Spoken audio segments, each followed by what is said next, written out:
Well, hello and welcome to all of our viewers here today. I'm Fiona Langsharp, IBCLC Director of Communications and MC here at Gold Learning. Well, today we're talking all about our Gold Lactation Online Conference 2021, which is coming up right around the corner here and will begin on March 29th. Don't forget, you can register for this event right now. You can go to our website at goldlactation.com. We've also got our free opening keynote with Nikisha Killings, which is coming up on March 29th. And all of our presentations will be recorded as well. So if those dates don't match your schedule, don't need to worry. You can come back and listen to the recorded version at any time. Well, welcome to our special guests here today. We've got Hope Lima and Karin Evans who are here with us today, and they are going to be presenting live at our conference. And what does that mean? Well, it means that you can come and listen to a live presentation and engage not only with them, but of course with your colleagues and perhaps make even new friends from around the world who are dedicated to the field of lactation as well. And our two guests today are going to be presenting at the conference on the topic of lactation support for parents with anorexia nervosa. Now, this is a topic that I do not hear about very often, and I've had a chance to sit down and talk to Hope and Karin a little bit about this already, but they're going to be just inviting you into the conversation here today, and of course, as well as talking about some of the research and evidence during our presentation. But first of all, of course, I want both of you to introduce yourself. So why don't we start with Karin? Perhaps introduce yourself, tell people where you are in the world. We've got an international audience, of course, listening in. Tell them where you are and what you do on a day-to-day basis.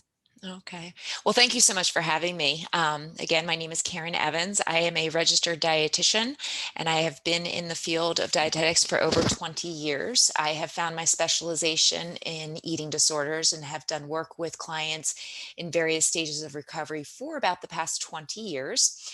I currently am working as a virtual health coach as well as having a private Mm. practice. And I am located just south of Charlotte, North Carolina, in Fort Mill, South Carolina. I'm about 20 Oh, minutes over the border, so I get access to the big city if I want, but I also can stay in my little house in Fort Mill and play with my dog and my family. that's right. Um, That's so I wonderful. do have a wonderful supportive family who I have two children and a husband and a dog, and we just we're happy, we're doing well in the midst of this pandemic, and thoroughly excited to present with Dr. Lima in our presentation. I love the combination of topics that we're talking about. I think we're bringing together two professionals who have very strong passions for both these topics, and I'm really looking forward to being able to share my experience and knowledge. Oh, well, thank you so much, Karin. It's good to hear you're doing well and where you are in the world. And of course, we do have Hope Lima here with us as well. So why don't you go ahead and introduce yourself and tell us a little bit about where you are? Hi, yeah, thank you so much for having me. I'm really excited. This will be my first time presenting at Gold, even though I've gone virtually in the past as an attendee. I am located also about 20 minutes south of Charlotte in Rock Hill, South Carolina, where I work full time at Winthrop University.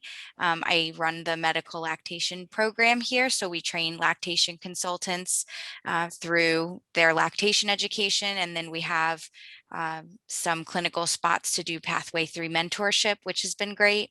And I also own a private practice working as a registered dietitian and a lactation consultant in the field. I'm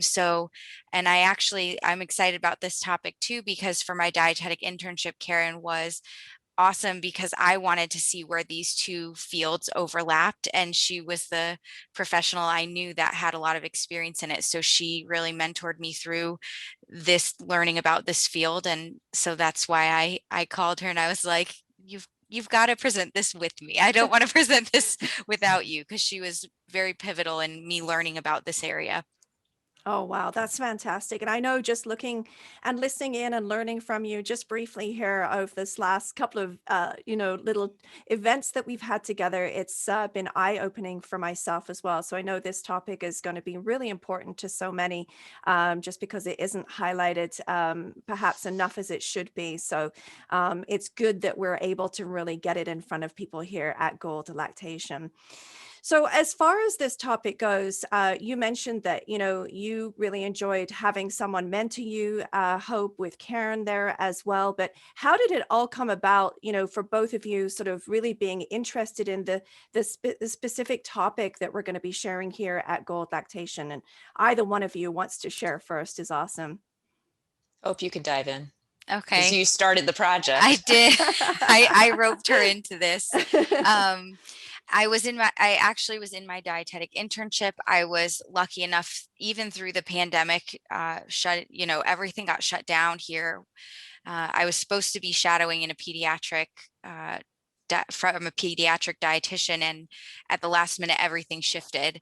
So Mm, it included some virtual opportunities where we simulated. And one of the areas that I picked ended up being lactation and eating disorders, because our students were focusing in their seminar here at Winthrop on body composition. And I thought, mm, what a cool opportunity to get to kind of tie my specialty of lactation and maternal child health in with what our students are doing on a broader sense, which usually focuses more on things like sports nutrition or, nutrition assessment and that kind of stuff.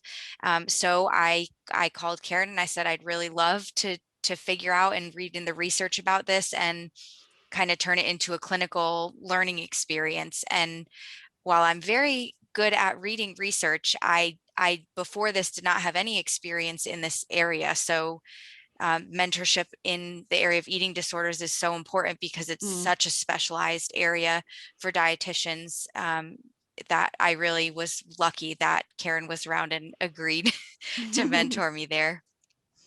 Oh, wow, that's wonderful. And for you, Karen, this is something that's always been in your midst, or was it new to you as well, or Well, varied? it's a great question. I think the field of dietetics and the convergence of disordered eating, for me, has always been my passion. So like I'd Mm, mentioned before, I've been doing that for 20 plus years in some capacity, whether it's individual counseling, whether it's advocating, educating. I know as an instructor, I am very, very big on making sure that my students understand it if they are going to become future dietitians, because I understand that disordered eating can be very subtle, but very destructive. And mm, so in the work that I do, no matter what scope I'm in, I'm always addressing, keep your eyes peeled. You have to mm, be open to this. In that 20 years of experience, I've worked with several women in recovery mm, through the process of actual recovery enough to get pregnant, see them through the pregnancy, and then continue with the lactation. So I have experience peripherally. I am not a lactation consultant. However, I promote lactation support services. I believe that it is truly the best way to feed your child. So when Hope approached me with, this idea of combining the two topics, I thought this is great. Hope's got all this great experience and knowledge about lactation. I've got a little peripheral experience with it, but I've got this other piece that I think would be helpful to create a broader scope picture of what is going on. So we've got the science, we've got the clinical background, we've got the evidence, but we also have the experience of what is actually going on with people who are struggling with a disordered eating pattern, and how do they move through taking care of a newborn or an infant or a child, in a way that supports growth and development for everybody.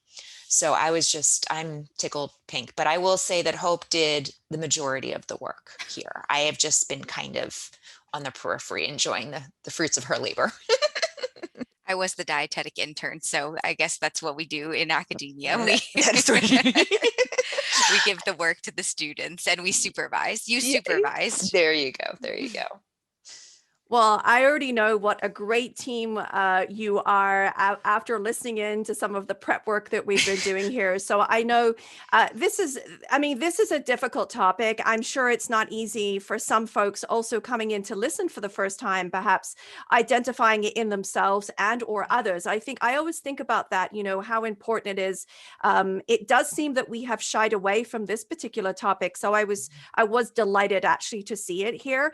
And from a point of view that I want to learn. I'm thinking back now to all the clients that I have seen, and I'm questioning, was that somebody that had a potential, some type of eating disorder, and, how and when could I have supported them, being an IBCLC. So to me, this is such valuable information.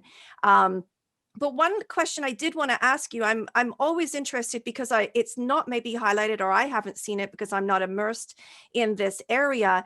Is the research new? Is it prevalent? Do we have lots of it? Like, what are we going to be looking at? Just give us a little snippet to what we should expect for this presentation as well. Yeah, so the evidence is not great. Well, the research that exists, that research is good, but the breadth, the depth of what we know is really, it's not, which is again speaking to why you pull in people who have clinical experience. I think a lot of what we know in this area can be maybe pulled out of some research in an indirect way. So some of the studies that I pulled into this presentation really are focused on not necessarily eating disorders, but low BMI. So maybe they weren't flagged or diagnosed with an eating disorder, but they do have a low BMI. And so body composition affecting milk supply and milk composition. So there are some ways to kind of get around the fact that there's not great research.